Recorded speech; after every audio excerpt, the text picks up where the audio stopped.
In every group, in every church, there are people who are afraid of making change. What can we do when we encounter these folks who just don't want to change? You're right. It seems like our churches are filled with people who are afraid of change. But it turns out they're not afraid of change. People aren't afraid of change. They're afraid of loss. People don't resist change. They resist loss. Let me give you an example.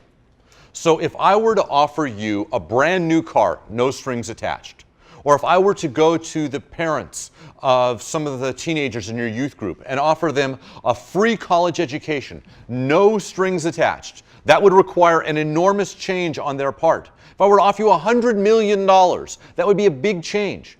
I don't sense that there would be a lot of resistance to that change. People don't resist change, they resist loss.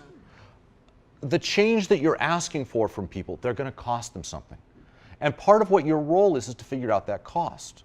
So for example, if you were to go to the parents of the teenagers in a youth group and you ask them what is it that they aspire to, what is it that they long for, they often are going to tell you stories about their own experience in youth ministry. When years and years ago, when they were teenagers, they had a really positive experience in some kind of a youth group, and that got them to be on a trajectory of a life of faith. And so what they want is to replicate that same experience for their own children.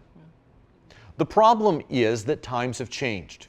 And so if we could magically transport that exact youth ministry that they experienced years ago into the present, and we were to drop their teenager into that youth ministry, it would not have the same effect.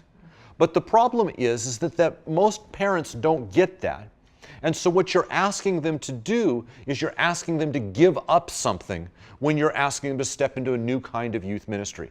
What you're asking them to give up is the assurance that comes with holding on to their dream that if I can just get my kid into some kind of an experience that was like the one I had, then my kid will be on the same trajectory that I was on.